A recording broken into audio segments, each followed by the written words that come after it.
Marcelo Tunasi prend finalement la parole devant son église.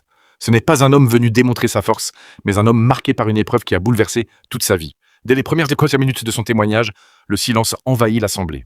Beaucoup s'attendent à entendre une explication détaillée de ce qui s'est passé en Turquie. Un pasteur connu pour prêcher la foi et les miracles traverse une perte aussi immense. Marcelo ne cherche pas à alimenter les spéculations. Il revient sur les faits qu'il a déjà rendus publics et raconte l'épreuve avec émotion. Il explique qu'il a prié, qu'il a espéré jusqu'au dernier instant, mais que le décès de son épouse a finalement été confirmé. Pour beaucoup, ce témoignage rappelle qu'aucune famille n'est à l'abri de la souffrance, quelle que soit sa notoriété ou sa foi, tandis que d'autres continuent de se poser des questions sur cette tragédie. Marcelo Tunasi répond en invitant chacun à ne pas transformer une douleur familiale en terrain de rumeurs. Il insiste sur l'importance de respecter la mémoire de Blanche et de ne pas tirer de conclusions qui ne reposent sur aucun fait établi. Malgré cet appel au calme, les débats ne s'arrêtent pas. Chaque nouvelle déclaration est commentée, analysée et parfois sortie de son contexte. Marcelo choisit alors de recentrer son message sur la foi. Il explique que la confiance en Dieu ne dépend pas uniquement des moments où tout va bien, mais aussi de la manière dont une personne réagit lorsqu'elle traverse une épreuve qu'elle ne comprend pas. Cette réflexion marque de nombreux fidèles. Certains disent avoir retrouvé de l'espérance en l'écoutant, tandis que d'autres voient dans son témoignage une invitation à continuer d'avancer malgré la douleur. Peu à peu, son ministère reprend son rythme, mais cette tragédie restera un tournant majeur de sa vie. Pourtant, alors que beaucoup pensent que le plus difficile est derrière lui, un nouvel événement va relancer les discussions autour de Marcelo Tunasi. L'annonce de son remariage va provoquer une nouvelle vague de réactions, divisant profondément une partie de l'opinion chrétienne et faisant naître un débat qui dépassera largement les frontières de son église. Pendant que les messages de soutien continuent d'affluer, Marcelo Tunasi fait un choix qui surprend de nombreuses personnes. Il décide de ne pas répondre à chaque commentaire publié sur les réseaux sociaux. Il explique que son énergie doit être consacrée à sa famille, à son église et à son ministère plutôt qu'aux polémiques. Cette attitude est saluée par certains qui y voient une volonté de préserver sa vie privée dans un moment de deuil. D'autres, au contraire, continuent de réclamer davantage d'explications sur les circonstances du décès de Blanche. Les discussions prennent alors une ampleur considérable. Des vidéos, des émissions et des publications se multiplient, chacun donnant son interprétation de l'affaire. Face à cette situation, Marcelo Tunasi rappelle une nouvelle fois qu'il s'en tient au fait qu'il a déjà rendu public et qu'il ne souhaite pas alimenter des spéculations. Il insiste sur le fait que la douleur d'une famille ne devrait jamais devenir un spectacle. Malgré ce climat parfois tendu, son ministère continue de fonctionner. Les cultes reprennent, les conférences sont organisées et des milliers de fidèles continuent d'assister à ces enseignements. Beaucoup remarquent cependant une évolution dans ses messages. Il parle désormais plus souvent de la souffrance, de la patience, de la reconstruction et de la fidélité à Dieu lorsque la vie prend un chemin que personne n'avait imaginé. Pour plusieurs fidèles, ces prédications ont une résonance particulière parce qu'elles s'appuient sur une épreuve qu'il a lui-même traversée. Au fil des semaines, une question revient régulièrement dans les commentaires et dans les médias. Comment Marcelo Tunasi va-t-il reconstruire sa vie après une telle perte? À ce moment-là, personne n'imagine encore que la réponse à cette question deviendra l'un des sujets les plus débattus dans le monde évangélique francophone. Quelques mois plus tard, une annonce inattendue va profondément diviser les opinions et ouvrir un nouveau chapitre de cette histoire. Au-delà des débats, une réalité s'impose. Marcelo Tunasi doit désormais apprendre à vivre sans celle qui avait partagé son ministère pendant de nombreuses années. Chaque apparition publique est observée, chaque message est analysé et chaque décision est largement commentée. Cette pression permanente transforme progressivement sa vie privée en sujet de discussion publique. Malgré cela, il continue de répéter que son objectif n'a pas changé. Selon lui, sa mission reste de prêcher l'évangile et d'encourager les personnes qui traversent des épreuves. Il explique que la douleur ne disparaît pas du jour au lendemain mais qu'elle ne doit pas empêcher une personne de continuer à avancer. Ces paroles touchent de nombreux fidèles qui vivent eux aussi un deuil ou une période difficile. En parallèle, plusieurs responsables religieux prennent publiquement sa défense et rappellent qu'un serviteur de Dieu reste avant tout un être humain confronté aux mêmes souffrances que les autres. D'autres, en revanche, estiment que certaines de ces décisions méritent d'être discutées et continuent d'exprimer leur désaccord. Cette diversité de réactions montre à quel point cette histoire dépasse le simple cadre d'un événement personnel. Elle devient un sujet de réflexion pour une grande partie de la communauté chrétienne francophone. Pendant que les réseaux sociaux continuent d'alimenter les discussions, Marcelo Tunasi choisit de concentrer ses interventions sur des messages d'espérance et de reconstruction. Il affirme que les épreuves peuvent transformer une vie, mais qu'elles ne doivent pas détruire la foi. C'est dans ce contexte qu'un nouvel événement va bouleverser une nouvelle fois l'opinion publique. L'annonce de son remariage va provoquer des réactions inattendues, ouvrir un débat passionné au sein des églises et relancer les discussions sur la manière dont un responsable religieux peut reconstruire sa vie après un deuil. C'est précisément ce nouveau chapitre que nous allons découvrir dans la prochaine partie. Après avoir raconté les circonstances du décès de son épouse, Marcelo Tunasi comprend que sa vie ne sera plus jamais la même. Les jours passent, mais la douleur reste présente. Pourtant, il sait qu'en tant que responsable d'une grande église, Des milliers de personnes attendent de l'entendre. Beaucoup se demandant s'il reprendra un jour la parole. D'autres pensent qu'il s'éloignera définitivement du ministère pour vivre son deuil dans le silence. Mais lorsque Marcelo Tunasi réapparaît devant les fidèles, son message surprend. Il ne commence pas par parler de polémique ni de critique. Il parle de la souffrance. Il explique qu'aucun croyant, aucun pasteur et aucun serviteur de Dieu n'est à l'abri des épreuves. Selon lui, la foi ne protège pas de la douleur, mais elle donne la force de continuer lorsque tout semble s'effondrer. Ce message touche profondément son assemblée. Beaucoup découvrent un homme différent, plus marqué par la vie, mais toujours déterminé à poursuivre sa mission. Au fil de ses interventions, Marcelo Tunasi revient sur les nombreuses réactions suscitées par la disparition de Blanche. Il remercie tous ceux qui ont prié pour sa famille et adressé des messages de soutien, expliquant que cette solidarité lui a permis de traverser les premiers mois du deuil. Il reconnaît également que les réseaux sociaux ont amplifié les débats et que certaines personnes ont diffusé des informations qui ne reposaient sur aucun élément confirmé. Il invite alors les fidèles à faire preuve de discernement, à ne pas croire tout ce qui circule en ligne et à privilégier les faits établis. Pour lui, une tragédie familiale ne doit jamais devenir un sujet de spéculation. Malgré cette mise au point, les discussions continuent. Chaque nouvelle apparition du pasteur est analysée. Certains saluent son courage, tandis que d'autres continuent de débattre de ses déclarations. Marcelo Tunasi, lui, choisit de ne pas répondre à toutes les critiques. Il affirme que son énergie doit être consacrée à sa famille, à son église et à son ministère. Cette décision marque une nouvelle étape de son parcours. Il comprend que sa vie sera désormais observée sous un autre regard, mais il est encore loin d'imaginer que quelques mois plus tard, une décision personnelle va provoquer une polémique bien plus importante que tout ce qu'il avait connu jusque-là. À mesure que les semaines passent, Marcelo Tunasi reprend progressivement ses déplacements et ses conférences. Partout où il se rend, une même question revient. Comment continuer à servir Dieu après avoir traversé une épreuve aussi douloureuse? Sans chercher à éviter le sujet, il répond que la douleur fait désormais partie de son histoire, mais qu'elle ne doit pas devenir la fin de son ministère. Il explique que beaucoup imaginent qu'un pasteur vit toujours dans la victoire, alors que la réalité est différente. Selon lui, les responsables religieux connaissent eux aussi les larmes, les pertes et les moments de découragement. Cette sincérité touche de nombreux fidèles qui voient dans son témoignage une preuve qu'il est possible de continuer à avancer malgré les blessures de la vie. Dans plusieurs prédications, il insiste sur le fait que la foi ne consiste pas à tout comprendre, mais à continuer de faire confiance à Dieu lorsque certaines réponses restent inconnues. Ce message est largement partagé sur les réseaux sociaux et suscite des milliers de réactions. Beaucoup remercient Marcelo Tunasi d'avoir parlé avec autant de transparence de son épreuve. D'autres estiment que son témoignage aidera des familles confrontées au deuil à retrouver de l'espérance. Pendant ce temps, son église retrouve progressivement son fonctionnement habituel. Les cultes rassemblent toujours autant de fidèles. Les conférences reprennent et les activités continuent. Pourtant, l'absence de Blanche reste perceptible. Son souvenir est régulièrement évoqué et plusieurs personnes témoignent de l'impact qu'elle a eu dans leur vie. Malgré cette reprise, Marcelo Tunasi sait que chaque décision qu'il prendra sera désormais observée avec attention. Il ne se doute pas encore qu'une annonce concernant sa vie personnelle va provoquer une véritable onde de choc dans le monde évangélique francophone. Cette décision, qui lui paraît relever de sa vie privée, va pourtant déclencher un débat passionné, diviser les opinions et replacer son nom au centre de l'actualité. C'est à partir de ce moment que commence un nouveau chapitre, encore plus médiatisé que le précédent. Les mois passent et Marcelo Tunasi poursuit son ministère avec la volonté de tourner progressivement la page du deuil. Puis, une annonce va bouleverser une nouvelle fois l'opinion publique. Il décide de se remarier. En quelques heures, cette information se répand sur les réseaux sociaux et dans les médias chrétiens. Les réactions sont immédiates.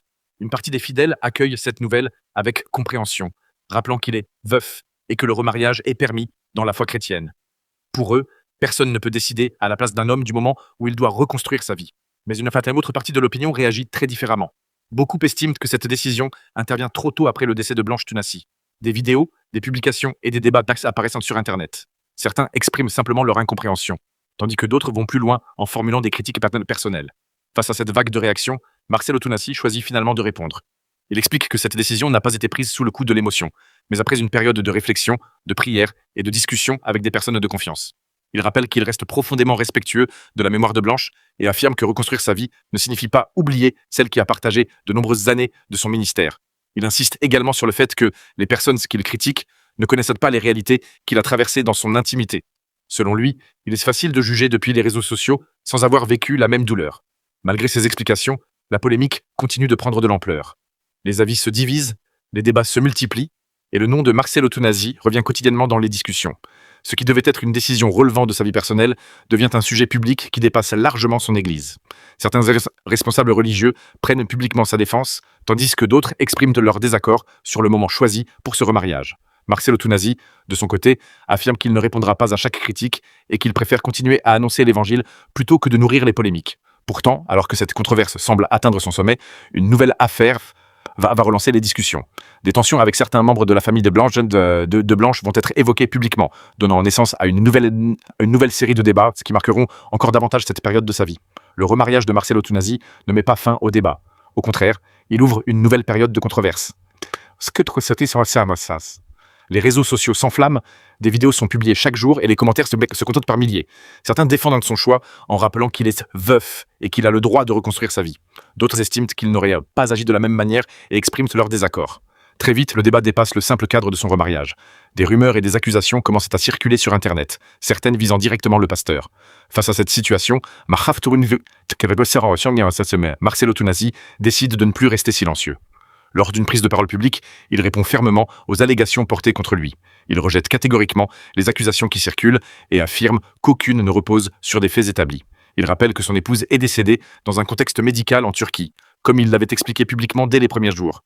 Il demande aux internautes de faire preuve de responsabilité et de ne pas transformer des rumeurs en vérité. Son intervention est largement relayée et provoque de nouvelles réactions. Pour ses soutiens, cette prise de parole met un terme aux accusations infondées. Pour ses détracteurs, elle ne suffit pas à faire disparaître les interrogations. Les échanges deviennent de plus en plus tendus, chacun défendant sa position. Pendant que les discussions continuent sur les plateformes numériques, Marcelo Tunasi affirme qu'il refuse de laisser les polémiques définir son ministère. Il explique que sa priorité reste sa famille, son église et les milliers de fidèles qui attendent d'un message d'espérance. Il reconnaît que cette période a été l'une des plus éprouvantes de sa vie, non seulement à cause du deuil, mais aussi en raison des nombreuses accusations relayées publiquement. Malgré cette pression, il affirme qu'il continuera à avancer. Cette déclaration marque un tournant. Désormais, Marcelo Tunasi ne souhaite plus répondre à chaque controverse. Il choisit de recentrer ses interventions sur son message spirituel. Pourtant, alors que beaucoup pensent que cette affaire va progressivement s'éteindre, un nouveau développement concernant ses relations avec certains membres de la famille de Blanche va relancer une fois encore les discussions et attirer l'attention de toute l'opinion. Les mois passent et les polémiques commencent progressivement à s'estomper.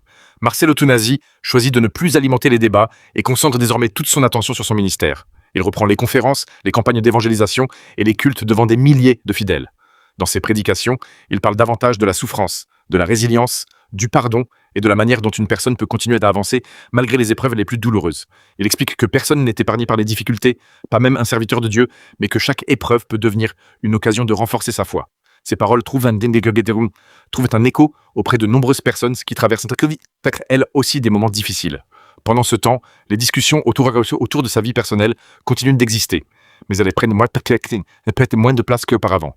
Ceux qui le soutiennent estiment qu'il a fait preuve de courage en poursuivant son ministère malgré les critiques, tandis que ses détracteurs restent convaincus que certaines de ses décisions auraient pu être différentes.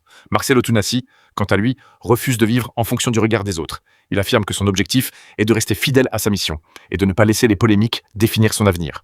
Cette histoire rappelle également la puissance des réseaux sociaux, capables de transformer une tragédie personnelle en un débat suivi par des millions de personnes. Entre les faits confirmés, les opinions et les rumeurs, il est devenu parfois difficile pour le public de distinguer ce qui était vrai de ce qui relevait de simples spéculations. Marcelo Tunasi a toujours maintenu publiquement que son épouse était décédée à la suite de complications médicales lors d'une intervention en Turquie, et il a constamment rejeté les accusations portées contre lui. Aucune décision de justice n'a établi sa responsabilité dans ce décès. Aujourd'hui, il poursuit son ministère, continue de prêcher devant des milliers de fidèles et affirme que cette épreuve a profondément changé sa manière de voir la vie et d'annoncer l'évangile. Son parcours reste l'un des plus commentés du monde évangélique francophone, non seulement en raison du drame qu'il a vécu, mais aussi à cause des nombreuses réactions suscitées par les décisions qu'il a prises par la suite. Quelle que soit l'opinion que chacun peut avoir, cette histoire rappelle qu'avant les débats, les commentaires et les polémiques, il y a eu une famille confrontée à une perte douloureuse. Et vous, quel enseignement retenez-vous de toute cette affaire ? Pensez-vous que Marcelo Tunasi a réussi à surmonter cette épreuve ou estimez-vous que certaines questions continuent de susciter le débat ? Donnez votre avis avec respect dans les commentaires. Si cette vidéo vous a permis de mieux comprendre cette histoire, laissez un j'aime, abonnez-vous à la chaîne et activez la cloche pour ne manquer aucune de nos prochaines vidéos. Bien avant que son nom ne fasse la une des réseaux sociaux, Marcelo Tunasi s'était déjà imposé comme l'une des figures les plus influentes du monde évangélique francophone. À travers l'Église de la Compassion, il a construit un ministère suivi par des milliers de fidèles en République démocratique du Congo et dans plusieurs autres pays. Ses enseignements, largement diffusés sur Internet, abordent des thèmes comme la foi, la famille, la discipline spirituelle, la prière et la transformation personnelle. Au fil des années, ses conférences attirent des foules importantes et ses prédications sont partagées par des millions d'internautes. Cette visibilité fait de lui un pasteur très écouté, mais aussi une personnalité dont chaque décision est observée de près. Les événements personnels qu'il a traversés n'ont fait qu'accentuer cette exposition médiatique. Malgré les critiques et les débats, Marcelo Tunasi poursuit ses activités pastorales avec la même conviction. Il continue de voyager, d'organiser des conférences et de rencontrer des fidèles venus chercher des conseils ou un encouragement. Dans plusieurs de ses interventions, il explique que les épreuves qu'il a traversées ont changé sa manière de prêcher. Il affirme qu'il comprend désormais encore mieux la douleur de ceux qui viennent lui demander de prier pour eux après avoir perdu un proche ou traversé une situation difficile. Selon lui, une prédication ne doit pas seulement transmettre des connaissances bibliques, mais aussi apporter de l'espérance à ceux qui souffrent. Cette vision marque une évolution dans son ministère. Beaucoup de fidèles remarquent que ces messages mettent davantage l'accent sur la patience, la fidélité, la persévérance et la confiance en Dieu lorsque les circonstances semblent incompréhensibles. Pour lui, la foi ne consiste pas uniquement à célébrer les victoires, mais aussi à rester debout lorsque la vie impose des épreuves inattendues. Cette approche est appréciée par une partie de son public qui voit dans son parcours le témoignage d'un homme ayant continué à exercer son ministère malgré une profonde douleur personnelle. D'autres continuent de porter un regard critique sur certaines décisions prises au cours de cette période. Marcelo Tunasi reconnaît que chacun est libre d'avoir son opinion, mais il affirme qu'il ne souhaite pas construire son avenir en répondant continuellement aux polémiques. Il préfère consacrer son temps à l'enseignement, à l'accompagnement spirituel et au développement des activités de son Église. Aujourd'hui, son ministère continue d'attirer des milliers de personnes, aussi bien en présentiel qu'à travers les plateformes numériques. Ses prédications sont suivies dans de nombreux pays francophones et continuent d'alimenter des discussions sur la foi, le leadership chrétien et la manière de traverser les épreuves. Son histoire rappelle qu'un responsable religieux, malgré son influence, reste un être humain confronté aux mêmes réalités que les autres. Les joies, les succès, les pertes et les défis font également partie de son parcours. Quelles que soient les opinions exprimées à son sujet, Marcelo Tunasi demeure l'une des personnalités les plus suivies du monde évangélique francophone. Son influence continue de s'étendre à travers ses enseignements, ses conférences et les nombreuses personnes qui disent avoir été encouragées par son ministère. L'avenir dira quelles seront les prochaines étapes de son parcours, mais une chose est certaine, son nom continuera d'occuper une place importante dans les discussions autour de la foi chrétienne, du leadership spirituel et de la résilience face aux épreuves. L'influence de Marcelo Tunasi ne se limite plus aux murs de son église. Grâce aux réseaux sociaux, à ses conférences internationales et à la diffusion de ses enseignements, son ministère atteint aujourd'hui des millions de personnes à travers le monde francophone. Chaque nouvelle prédication est rapidement relayée sur Internet, commentée, partagée et parfois débattue. Cette notoriété lui permet de toucher un public toujours plus large, mais elle l'expose également à un niveau de surveillance que peu de responsables religieux connaissent. Chaque déclaration, chaque déplacement et chaque décision deviennent des sujets de conversation. Marcelo Tunasi reconnaît lui-même que cette visibilité est à la fois une responsabilité et un défi permanent.